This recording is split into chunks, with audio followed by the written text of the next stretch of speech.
Good afternoon, everyone, and welcome to the NESP Climate Systems Hub webinar series. This is the third for 2024, and today's webinar is titled An Indigenous Co-Design Adaptation Plan for the K'gari World Heritage Area. My name is Sarah Boulter. I'm the Climate Adaptation Initiative Lead for the NESP Climate Systems Hub. I'm also based at the University of Tasmania.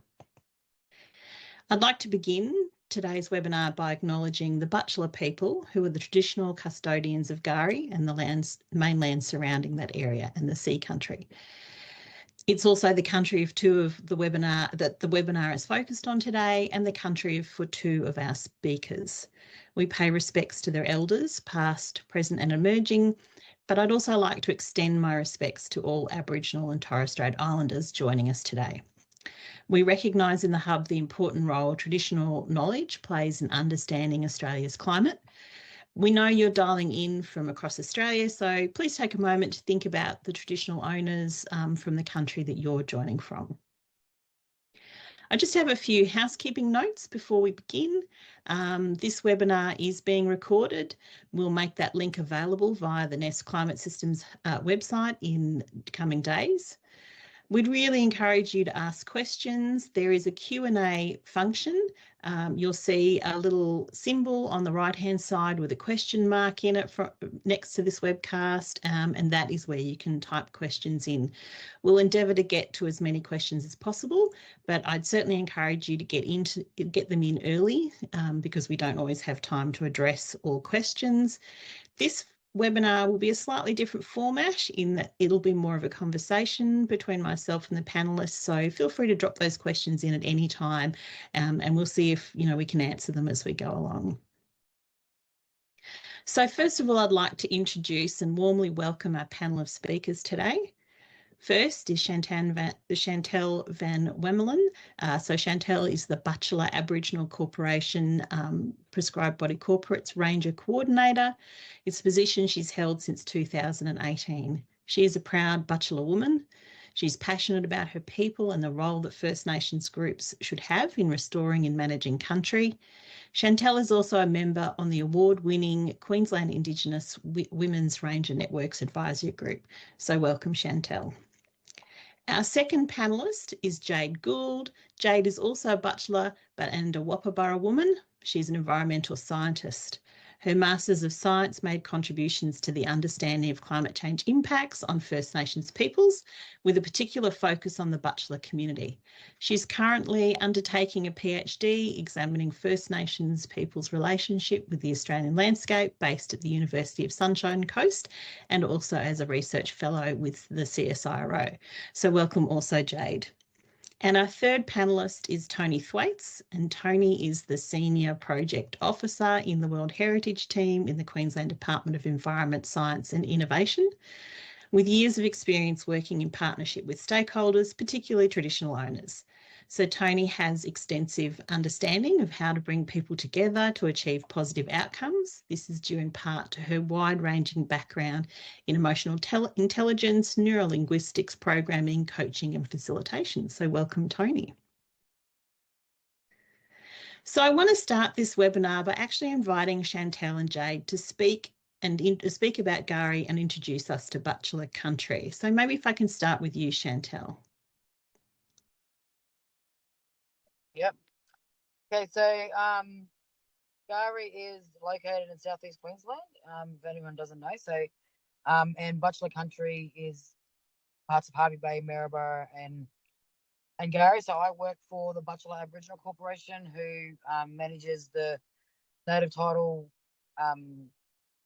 for K'gari, and K'gari, formerly known as Fraser Island. So some people might not know it as its name. So it was recently restored back to its traditional name. So K'gari was a white spirit that helped the Indigenous creation spirit, the rainbow serpent, create our country, and we're World Heritage listed and recognised for our outstanding universal values, and working towards recognising our cultural values. It's also the largest sand island in the world. Terrific. Thanks, Chantel. Jade?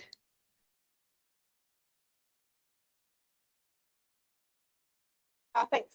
Yeah, I was just going to add what Chantal said, and that just sort of emphasise the importance of K'gari to Butchulla people's culture, and a lot of our culture and dreaming stories are linked to K'gari, and a lot of Butchulla people feel a cultural obligation to care for K'gari and the rest of Butchulla country, and that's motivated a lot of this work. Great, thanks, Jade. Yeah, we've got a little bit of a crackly connection for you there, but so far so good. So Tony, I'm going to turn to you because the Queensland Government has responsibility for managing its World Heritage areas. Can you explain some of those arrangements for K'gari?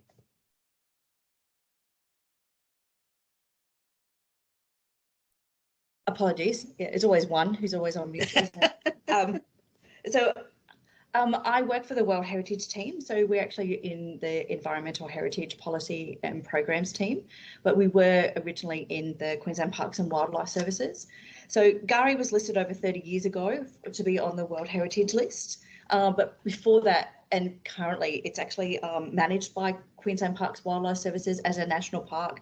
So most of the island is a national park. There are smaller areas that aren't, that have different tenures. So we actually work with parks, yeah, and also in partnership with the Butchulla people to actually manage the island. So looking after the infrastructure that's on the island, the operational day-to-day areas of actually looking after a national park. But our team as a World Heritage team need to actually also look out, we have state and federal obligations and reporting that we need to do to make sure that K'gari keeps its World Heritage listing. So there's a lot of work we actually do there. We also need to actually look at the, and we manage a World Heritage Advisory Committee, and Chantal and Jade, we're lucky to have them on the committee, which is fantastic for us. So it's the first time we've actually had a K'gari World Heritage Advisory Committee that actually has 5 Butchulla people on the committee to actually help us manage the island, yeah, and manage, you know, what is important to the Butchulla people. We also do a lot of engagement with key stakeholders to make sure that we're actually looking after the property and respecting the property in regards to making sure that, you know, it's well kept, it has strong values. We actually look after the cultural connection to the island, but we also need to make sure that our partnership with the Queensland Parks and Wildlife Services also looks after that as well. Oh, you're on mute now, Sarah.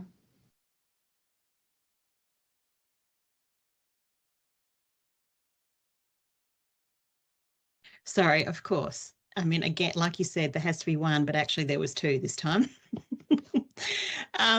So this project began, there were concerns from Butchulla about climate change. And I was just going to ask Jade and Chantal if they wanted to reflect on some of the things that you were hearing from community and elders that really brought us to the point of thinking about this project. Chantal, do you want to go first? Yep. So probably, you know, one of the things that we heard a lot about was, you know, the concerns about your sea level rise and your water temperature rise, and, you know, loss of our flora and fauna. What else was there?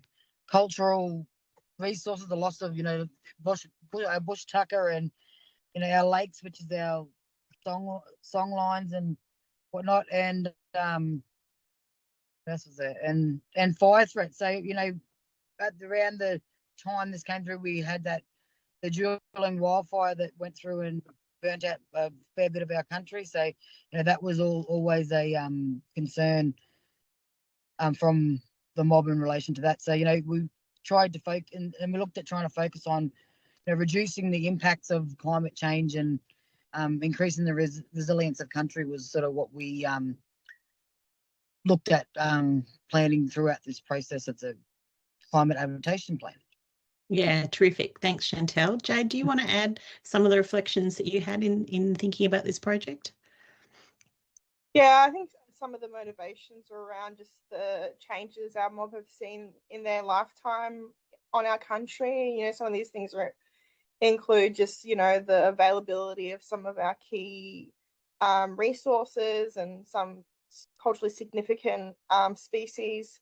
But like Chantal mentioned, the 2020 bushfires was a big motivation we had, you know, some of the hottest and driest conditions leading up to the 2020 bushfires, and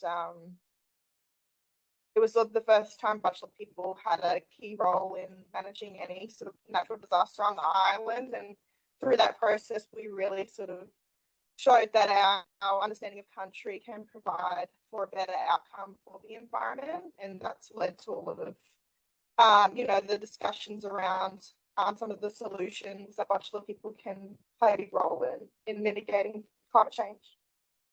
Yeah, great. Yeah. And so initial discussions about working together were held with the previous NESP Hub, the Earth Systems and Climate Change Hub, back in 2019.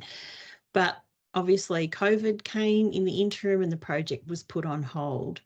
When the Climate Systems Hub was established, and with the appointment of our Indigenous facilitator at the time, Rowena Butchulla, we were able to restart planning a project.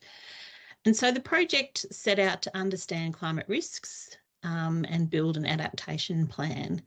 It was at this time that the Australian government was also developing a climate change toolkit for World Heritage properties in Australia. And this project gave us an opportunity to apply and test that toolkit as a bit of a pilot project. The project focused on the World Heritage area, but obviously, as Chantel and Jade will tell you, for the Butchulla people, the project was relevant to all of their country. The project was a real new opportunity. It was an opportunity to test the toolkit, but it was also an opportunity to strive to be First Nations-led, and was really groundbreaking in that sense. The project, it was a partnership. Sorry, I've frozen. The project was a partnership between three organisations, the Butchulla people through the Butchulla Aboriginal Corporation, the Queensland Government through the World Heritage part of the Department of Environment, Science and Innovation, and obviously the Climate Systems Hub as well. And that meant that we all came into this project with different ambitions around what could be achieved. For the Butchulla people, it was really around sharing and understanding around climate change and the risk to country, thinking about cultural values, whereas for the Queensland Government, it was around, you know, what could the approach be to planning for K'gari World Heritage property under climate change. And for us here in the Climate Systems Hub, it was about the testing and co-developing an adaptation planning approach that could potentially be shared across other groups. One of the critical factors in this project was to establish cultural governance. And I'm going to ask Chantel, can you explain to us a little bit about how the project went about that and the importance of getting cultural governance right for the Butchulla people? Yeah. All right, so this project was a co-designed project, you know, led by the Butchulla people, and, you know, we established arrangements around the Indigenous cultural intellectual property and the free informed prior consent, you know, ensuring that we would retain the rights to the knowledge gathered throughout the process. And, you know, that was put into place at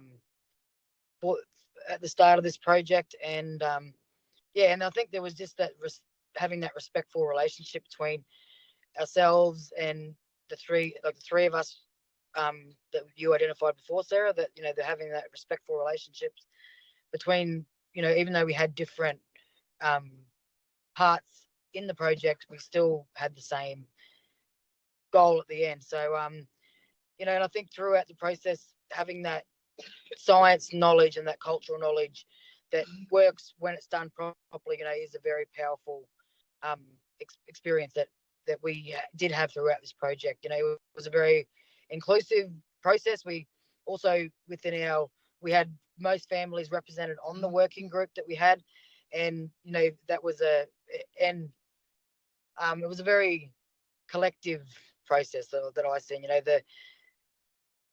yeah, I think that's probably about it. You know, yeah, I don't know. Jade might want to add a bit more to that because she had a lot to do with the free informed prior consent process. So yeah, yep, thanks. Yeah, Jade, do you want to jump in?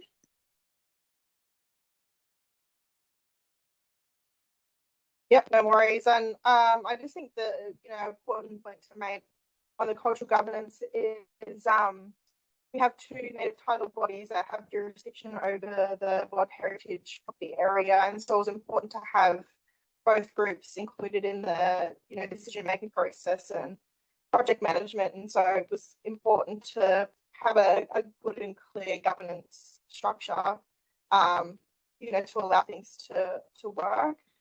The Butchulla working group was a success story that came out of the project, in that we have representation from most family groups. So it's the first time, our group had the opportunity to come together to discuss, what's important on K'gari, and then also agree to what information we're happy to share, and also agree to sort of, different aspects of different storylines, which is important because, if you ask 10 different Butchulla people, something about like you'll get 10 different answers. So it was important for us to be able to, get some information that we can make management decisions on. That was a big part of, or a big challenge during the 2025s, is, having some clear information on why a place is important and how to manage that important place. But yeah, it was also a good opportunity for us to agree on an ongoing sort of working list of, or a database of cultural values from our perspective, because that's not been done before. Often, cultural heritage values are driven from a legislative perspective. So, from DES or, federal government. So it was good for Butchulla Mob to sort of workshop what's a cultural value to us and what's important to us. Yeah, terrific. Thanks, Jade. Thanks, Chantel. And there's a diagram here which is just showing how we sort of, the different levels of governance that we put in place, but that very much just underpinned the things that Jade and Chantel just spoke about. Sorry, I'm having a few computer problems here. My computer is not cooperating. Might just have to stop sharing for a moment and come back in. Okay, there we go. It's moving. So the project also undertook quite a bit of engagement and participation. So this is just really showing you all the different stakeholders that we tried to engage throughout the project at different stages. So obviously the Butchulla people, that is made up of 13 family groups. We've got the local council. We also engaged with some science experts from both university and CSIRO, obviously the 3 project partners, and then the prescribed bodies. And we had a process of working through engagement and participation in the project. So we began with introducing the project, starting the conversation, which happened in a number of different ways. Part of that was we had a project officer that was based with Butchulla Aboriginal Corporation that was involved in meeting with elders, meeting with Butchulla and talking about the project and also collecting cultural information. The K'gari World Heritage Advisory Committee that Tony has spoken about, they helped us bring together some of the science information. We also worked with a number of experts to sort of develop a desktop review. Jade has mentioned the Butchulla Working Group, and we'll talk a little bit more about them in a moment, but they were very instrumental in looking at the cultural information that was being gathered, getting some agreement, putting together a database of cultural values. And it was those values that we brought together that we built a vulnerability assessment on, which was undertaken in a workshop. We did workshops where we would have a Butchulla only day with just some facilitators from the project, and then a second day with other stakeholders. And we repeated that approach again with an adaptation planning workshop. And then through all of that, bringing all of that information together and sorting and analysing, we then pulled together a plan which has been reviewed and then signed off by the 2 native title bodies. Sorry, so Jade. Yep. We just aren't sharing the screen at the moment, so everybody missed that fantastic diagram that you've just done. Let me try sharing the screen again. Sorry, I'm having some wild Teams problems here. Let me just try again. Thank you. You did a lot of work with all of those lines connecting the dots, so we don't want to miss that. Absolutely. Let's just see if we can try again. So let's go back. Yes, so there we go. So just demonstrating those different groups and the different points of connection. So each of those stakeholders was involved, some of them involved in workshops, some of them took part in science meetings, some of them were part of the project steering committee, some were part of the Butchulla working group and so on. And so, you know, we had a range of different mechanisms. We had a very broad range of stakeholders, and we, you know, tried to be inclusive and bring people into that process as we went along. So Jade, you led the Butchulla working group. Can you tell us a bit more about that group in particular, and what was it that the Butchulla hoped to get out of that work? Yeah, I think one of the biggest challenges in the project was using the toolkit. The toolkit was developed to measure the impacts of climate change on the outstanding universal values of World Heritage Listing, and unfortunately, the K'gari Heritage Listing doesn't include cultural values. And so we had to do a lot of groundwork to ensure, because we didn't want to miss out on measuring the impacts of climate change on our cultural heritage or our cultural values on islands. So we had to do a lot of groundwork to determine sort of what our cultural values were on the island, but also sort of upskill our community so they understood, you know, how K'gari managed through these various frameworks. And so that was one of the main priorities of the working group, but also sharing stories amongst different families and others, which is trying to share information. A key part was sort of ensuring the pre-framework and ISIP agreements were in place that allowed for elders to feel comfortable and knowledge holders to feel comfortable to share information, because often they don't feel comfortable, and you know, in the past they shared cultural information and government or other partners have just taken it and run with it and not given the appropriate acknowledgements. Sorry, Jade, we're struggling a bit with your audio. Perhaps maybe turn your camera off and just see if that helps. Can you hear me now? Yeah, yeah. Yep, still a bit croaky, but better. What part did I get to? So we just missed probably the last few seconds there. You were talking about the confidence to share information, I think.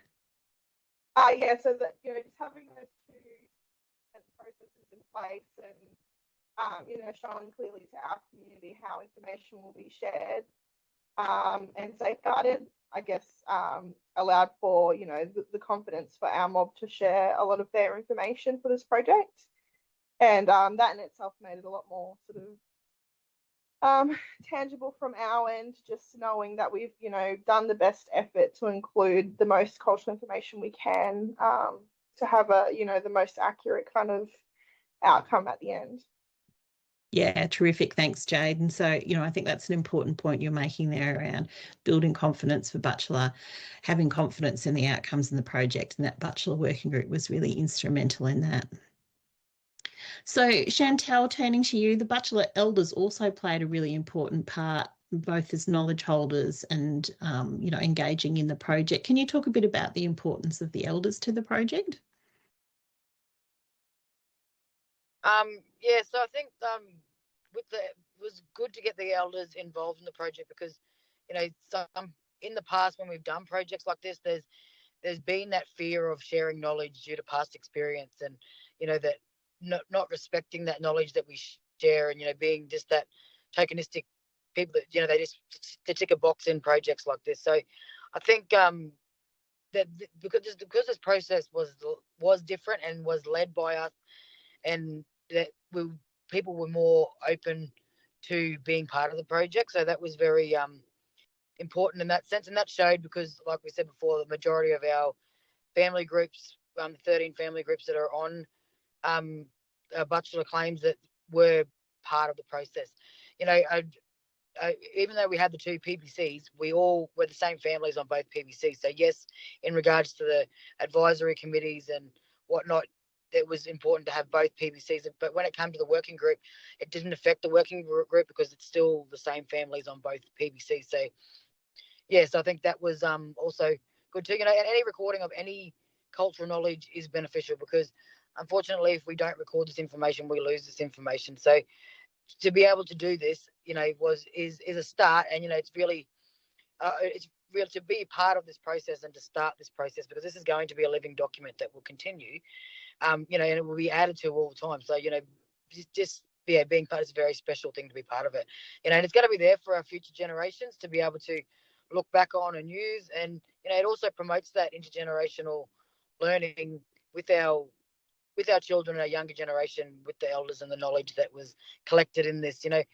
it was a big, you know, we made enormous outcomes and enormous things that we did within this project, you know, recording over 350, you know, cultural values, you know, through this project. So, you know, it has been very powerful, and I'm very grateful that I've been able to be a part of this process. And yeah.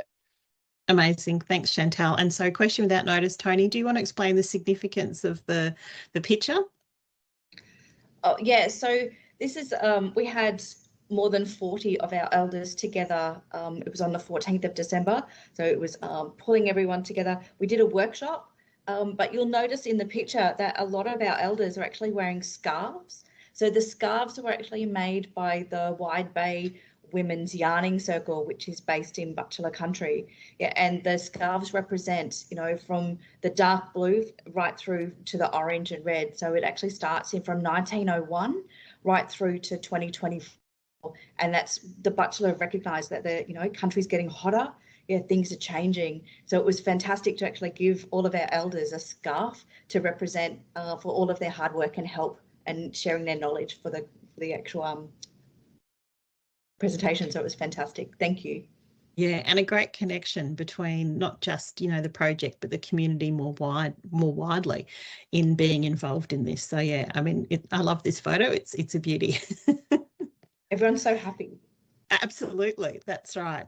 So with a range of stakeholders, one of the things that the project really needed to consider was how we communicated information. And often that meant that we had to share messages in different ways and in different forums. And Jade, I've pinched one of your graphics here, but we've also got the sort of infographic on the right-hand side there. And it's really talking about, you know, what it is that Butchulla might expect to be the impact of climate change on country, and also explaining about the project.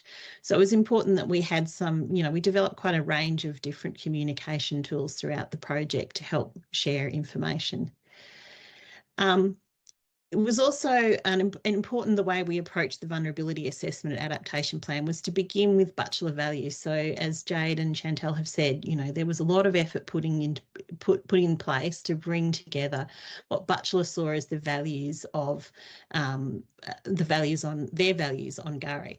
So World Heritage Areas, if you're not familiar, they're usually listed based on what are known as outstanding universal values, and their statements around what's seen as often a fairly scientific or physical value of a particular property.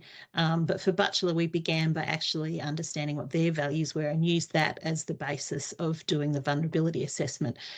We grouped these into 5 areas of value. One was the Butchulla knowledge system, one was freshwater, sea country, biosecurity, erosion and fire. And they're a bit of a mixed bag. You know, some of them are sort of, you know, what's valued, some of the threats, but we didn't try to, you know, make them consistent. We just went with these values, and we used these values in undertaking the vulnerability assessment.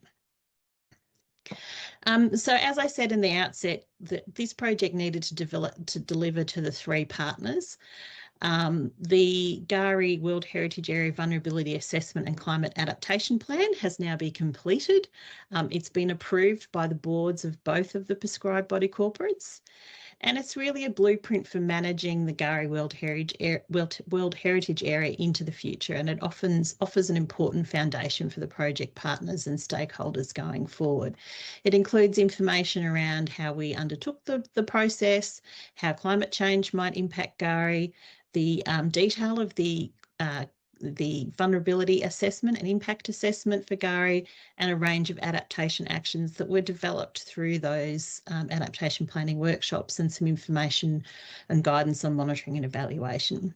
So Tony, this project was a pilot for the Queensland Government, and so maybe you can share with us what the project's delivered to the World Heritage Unit in the Queensland Government, and what are some of the lessons that you've learned from that?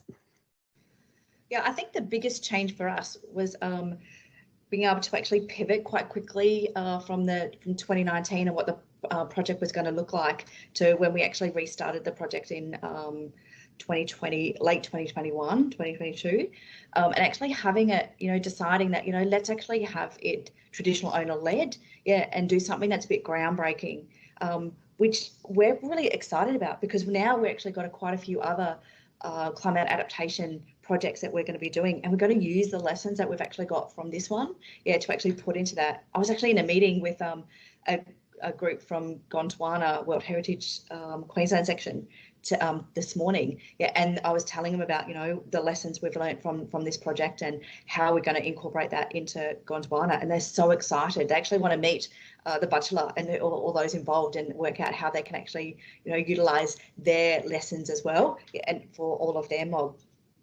The biggest thing for us was that how we're going to use our learnings, what's actually have been told to us by our by the Butchulla, so we can actually use that into our management planning.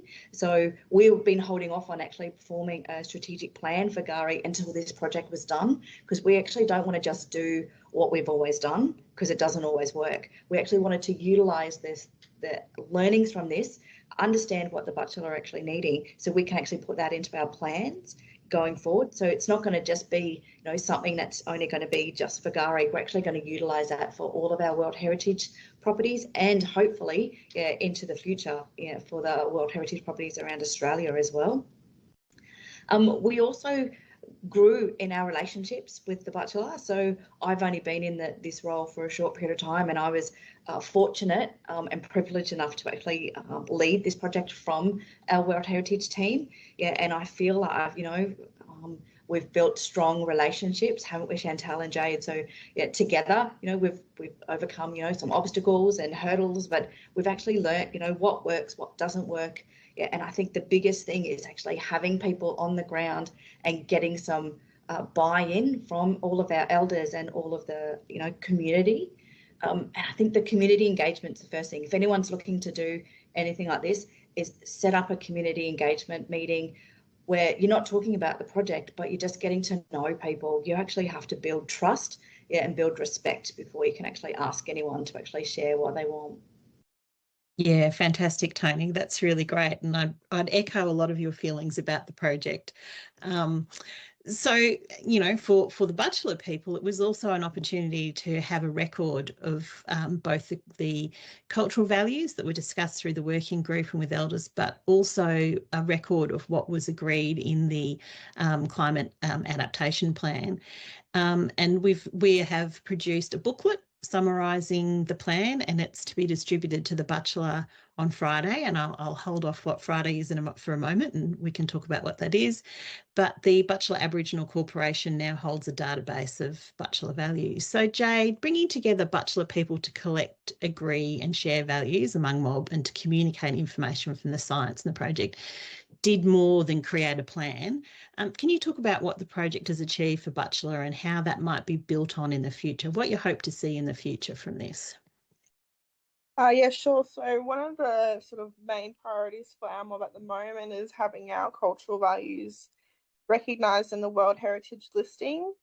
And so we've done a lot of groundwork here to collect our cultural values, and our mob are sort of now have a better understanding of the World Heritage framework and what criteria we might be able to sort of use under that framework to have our cultural values recognised and protected.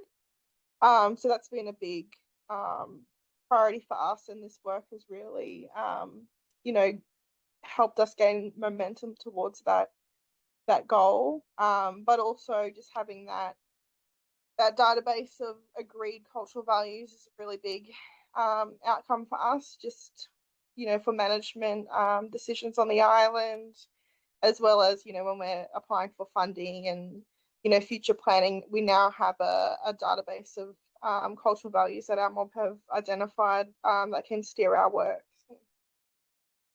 Yeah, great. Thanks, Jade.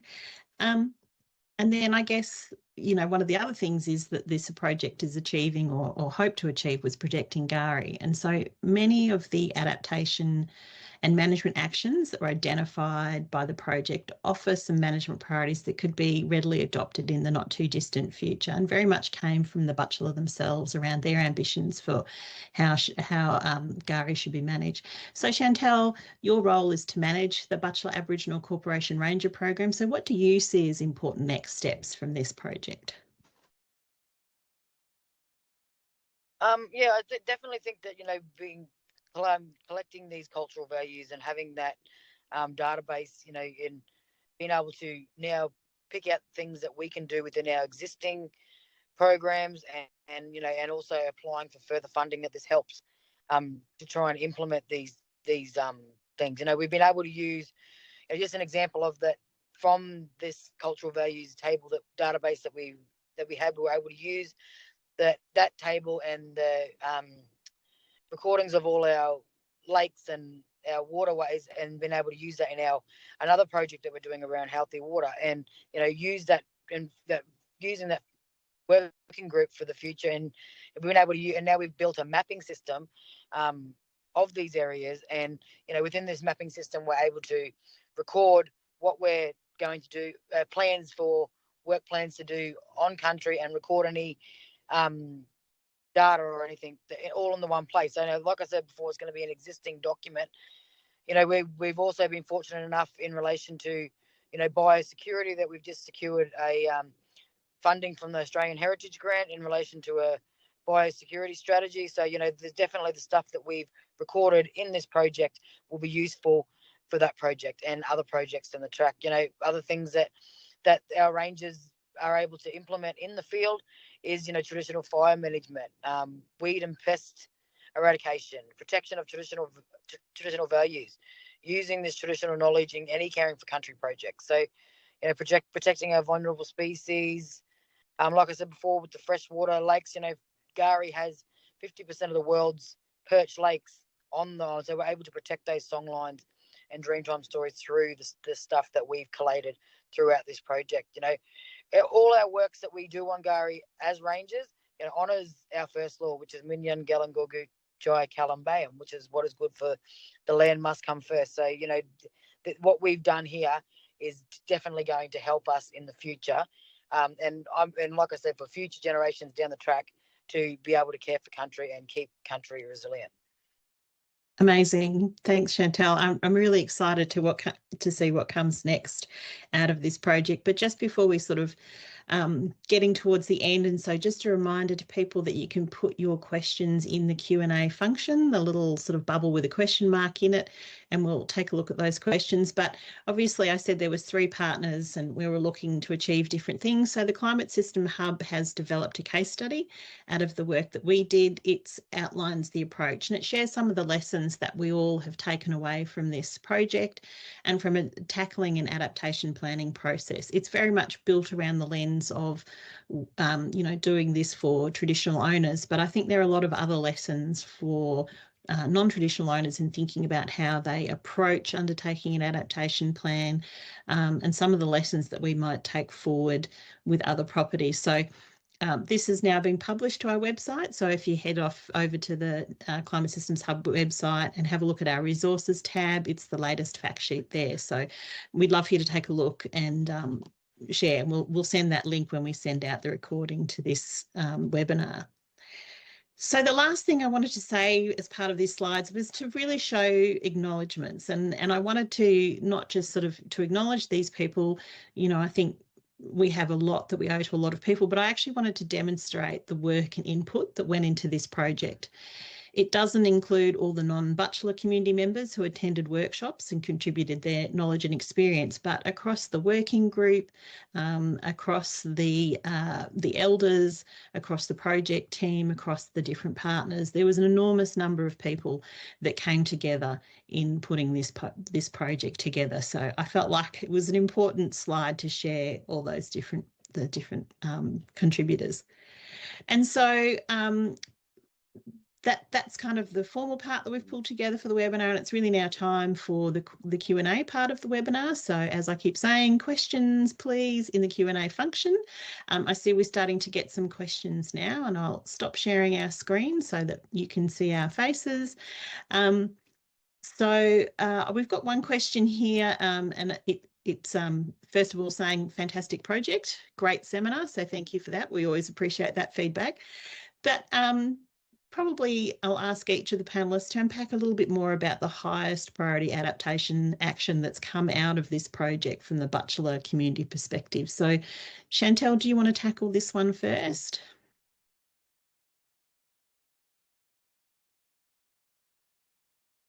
She's looking for the mute button.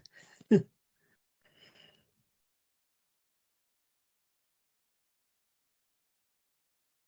we go. Yeah, I'm just I think more around our like cultural resources. Like I know that there's a lot of interest in relation to the turtles and the change in the water temperature, and I think it was females. I think that there being only one sex of it, and that changing because of that. Like I know there was a lot of interest around the Milby's turtles, so that's like one thing that I can think of. But yeah, Jade might be able to talk a bit more on that. Yeah. Yeah, Jade, what did you see as high priorities coming out of the actions? I think one of the sort of big picture priorities for Butchulla Mob is just, emphasising the fact that, K'gari is, the health of K'gari relies on us, and we're part of the ecosystem over there. And, for too long, our mob have been sort of separated from and managed, like it's a wilderness area, and it's not. K'gari actually relies on our cool burns and our management practices to be able to thrive. And, a result of that we're seeing today are the wildfires. And we've had recent research on the island that suggests that we did not have, wildfires like we do today because of our traditional burning practices. And I think that's one of the higher priorities at the moment, is just pushing that message, with the management of K'gari, that you can't achieve true conservation on the island without Butchulla people being centred in the management. Yeah, absolutely. And I found it interesting that, that with part of thinking about the fire management, there was also a reflection on the fact that some of this knowledge has been, I don't know if lost is the right word, but obscured by current management. And so there is also a process of re-engaging with that knowledge. And one of our questions here is asking about how the plan is inspiring action among younger members of Butchulla. And I'm going to turn to you first, Jade, because I see you as one of the younger members of the Butchulla. But, what other things and what kinds of things might be done differently now the plan is in place? Well, I'm definitely hoping that we can, reintroduce cultural burns at a landscape scale. Like, our mob do get included in the planned burns on the island, and our cultural heritage is considered when they do that. But, a lot of the ecosystems that are fire dependent or dependent on our cool burns, they're actually shrinking because we're not allowed to do our large scale fires. So, yeah, I'd just like to see, our burning reintroduced and, provide for a lot of, environmental outcomes, but also, health and wellbeing outcomes for our community, because, our health and wellbeing's linked to, the health of K'gari. Yeah, fantastic. I want to come back to the question about, the younger generation, but Tony, from the Queensland government's perspective, or from your view of the project, is there a sense of what some of the high priority actions might be for K'gari? Is there a sense of that yet? Yeah, so we're really keen to actually start making sure that, we put some of these actions into our strategic plan going forward. So we'll be sharing this document as soon as we're able to with parks. So they actually know what's going on, so they had some input along the way. But actually using that with the higher management, getting them to understand, we can do this together if we work together. If we actually look back to the past to look to the future, to make sure that we actually protect what we want to protect, and without our without the Butchulla's traditional knowledge, we're not going to have a World Heritage Area in K'gari, in another 30 years or 40 years. So we actually do need to actually start working together on that right now. And as Jade mentioned, the cultural burns, that is a key to that. And they've actually started looking at, incorporating people. But we do need to actually do that more rigorously, and actually follow the seasonal calendar, follow what the Butchulla have always done, so we can actually make sure we protect all of country going forward, not just K'gari but also all of Butchulla country. So we're hoping as well that this project will inform a future project to actually look at doing a climate adaptation for all of Butchulla country. So there will be some additional things that come out of this, and we're excited to actually be part of that. Fantastic. Thanks, Tony. That's really great. And Chantel, sorry, just going back to that question about the younger generation of Butchulla, and I know you work with quite a few of them in the Ranger program. Is there a sense of this project or this plan or some of this engagement, really being important for inspiring action among the younger members of Butchulla, and some of the work that you're doing also is part of that? Yeah, definitely. And this is this is just a start, and there's so much more to be done. But just to be able to be part of starting this, and this, and later on, like Tony said before, that 30, 40 years time, that if nothing's done now, that we might not have what we have today. But having in 30, 40 years time, a lot of our old people, a lot of our people will be gone. So this will be documented for our future generation to be able to see what sort of things we put into place, what we've done, and instead of reinventing the wheel, and because we only had that verbally, and a lot of that verbal was lost. So to be able to put this in writing and for it to be shared in future generations, I just think that's really important. And like I agree with what Jade said about about us, that it's for our health and well-being too. Like getting more of our mob on country, caring for country, and doing these things is so much for their well-being, for their mental health. And unfortunately, a lot of our people have not, even though we live so close, we don't get access to the island because of how much it costs to get on the island. So the only way a lot of these people can get on the island is through caring for country.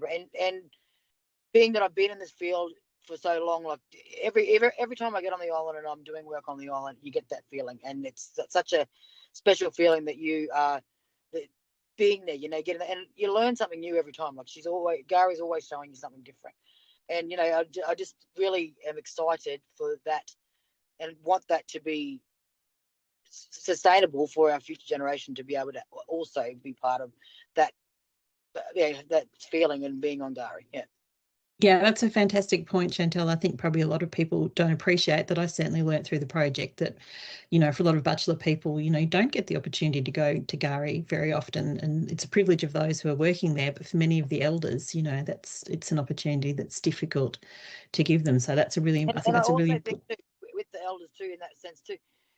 So, we can't always get them over on the island too, because it is a rough drive, and it is difficult to get them over there. So being able to take these short videos and being able to document this stuff, and they're still experiencing. If we're over there doing a cool burn, that if we're recording that and documenting that and bringing it back and showing them in that visual sense, because we're very visual people, so something like that, it's still because I can't physically get over there, you can still have them connecting to country through that type of media.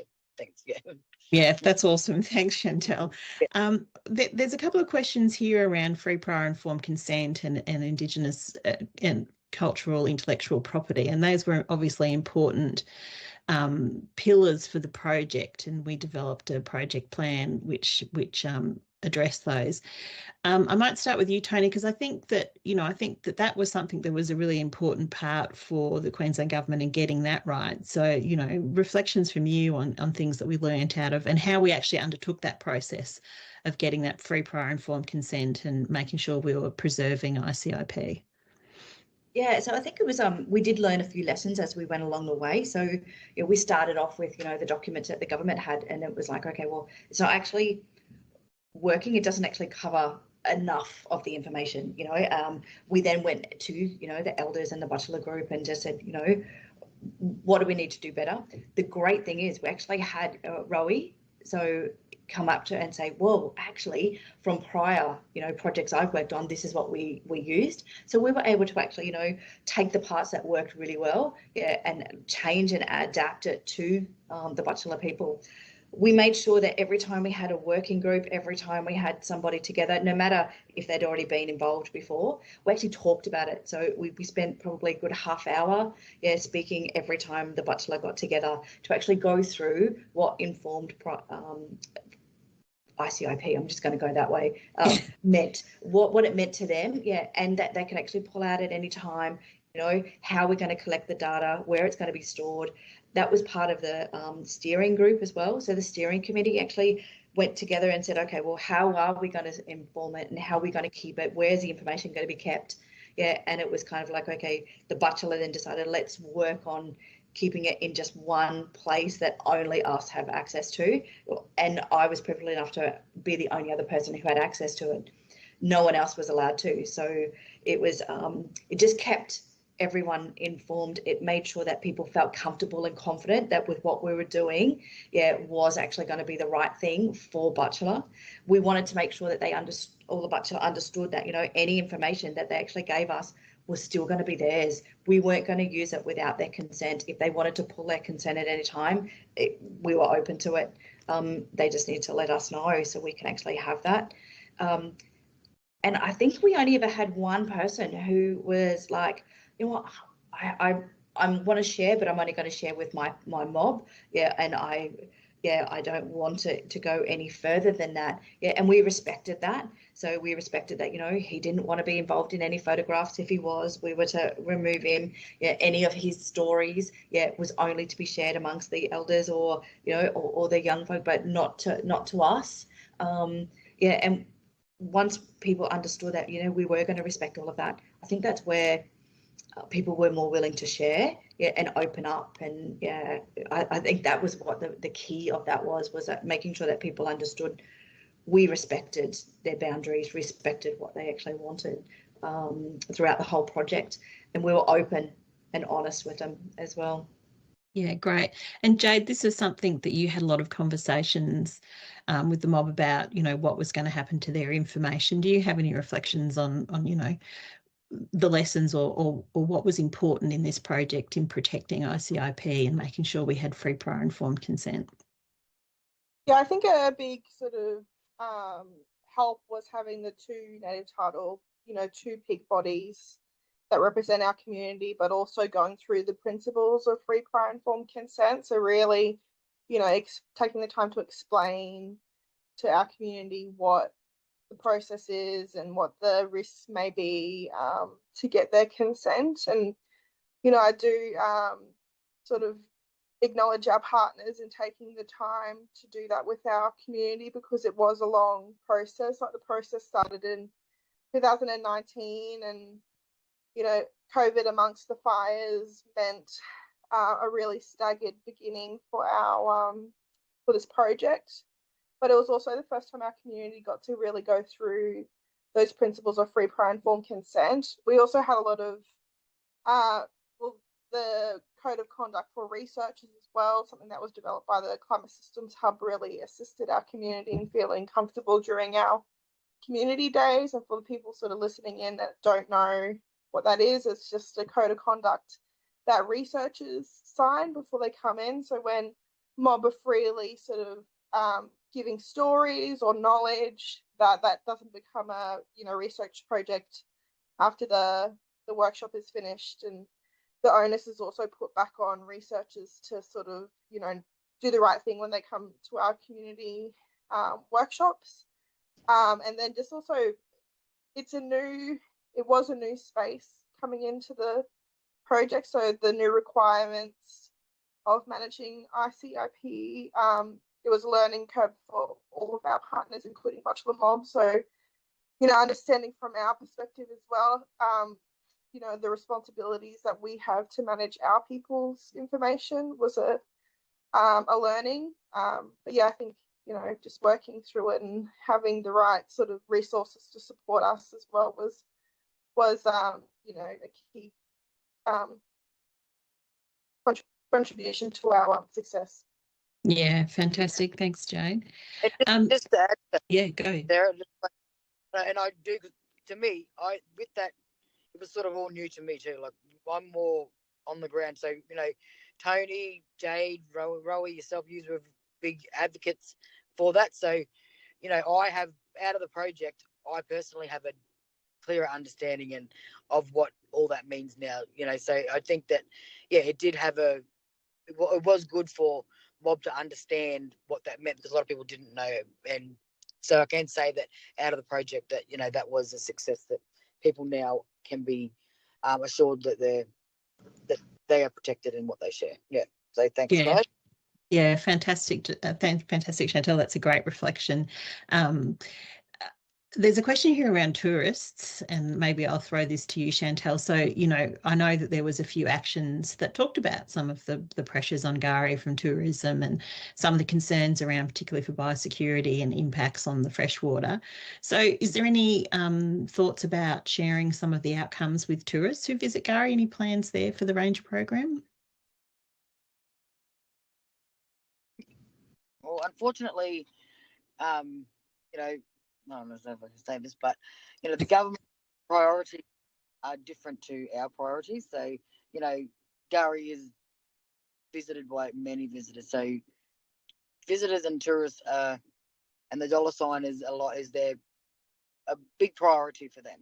And yes, and for us, we don't see that as a priority. And for caring for country, like the overcrowding of a lot of the, as they call them, hotspots on the island is a big concern, but on the ground we can only try and educate and and try and, but above the level that I'm at, that these things need to be negotiated about capping numbers and things like that. But that's definitely that has been identified ever since I've been a ranger, that's been identified by the Butchulla community, that is something that they would like to see, capping of numbers and whatnot. Thanks. Yeah. And I think that's an important point and an important ongoing conversation. There's a question here around how we blended scientific input with Indigenous knowledge. And if you guys will indulge me, I might sort of just have a little crack at that. But to say that, we did bring a number of experts in, and we tried to formulate the information into ways that we felt were shareable. We still, scientists, it's very difficult to communicate our science in a way that's understandable, but we did make the effort to bring a couple of key climate experts and a couple of key ecological experts to the workshops, and then they were able to be involved in conversations and information. We put information on maps and on big pieces of paper, so that there were actually conversations in the room, and there was often, an elder or one of the senior rangers, Butchulla rangers, who, could talk about things that the scientists were able to identify as relating to what they understand. But, there's just different language. So part of it was having those conversations. But I think also we took the approach of beginning with the Butchulla values and then trying to reflect back what we were seeing in the science, what there was in the outstanding universal values, instead of starting with the scientific premise. And I think that for us was a really successful way of going. And it didn't mean that, we lost anyone's knowledge. We just tackled it from a different frame. I don't know if anyone else wants to add any comments to that one.